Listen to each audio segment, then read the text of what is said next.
আসসালামু আলাইকুম রহমতুল্লাহ। প্রিয় বন্ধুরা, সবাই কেমন আছেন? আশা করি আল্লাহর রহমতে সবাই ভালো আছেন। আজকে আমরা আছি হচ্ছে গাজীপুর চৌরাস্তা। আজকে এই চৌরাস্তায় কি কি কাজ করি, অবশ্যই বিশেষ কাজে আসছি একটা। যা যা করবো ইনশাল্লাহ আপনাদেরকে দেখাবো, সঙ্গে থাকেন। প্রথমেই ঢুকলাম একটি ব্যাংকে। আধা ঘন্টার কাজ তারা করতে করতে সময় লাগাই দিল 5 ঘন্টা। 5টা ঘন্টা বইয়া থাকতে থাকতে মাথা হয়ে গেছে গরম, তাই টুপিটা খুইলা ফেললাম।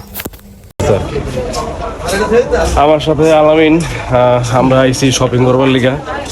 ফেসবুকের টাকায় শপিং করি না, আমরা নিজের টাকায় শপিং করতেছি নাকি। ব্যাংকের কাজ শেষ করে 22 তারিখ নিয়ে শপিং করতে ঢুইকা রাস্তাঘাট গেছি ভুইল্লা কই যাব। অবশেষে আইসা পড়ছে একটা ভাইয়ের দোকানে। একটা প্যান্ট নিলাম, দেখছে কেমন হয়েছে, মনে হয় ভালো হয়েছে, ঠিক কিনা। আমি সাধারণ মানুষ, ভাই আমারে ঠকাইছে।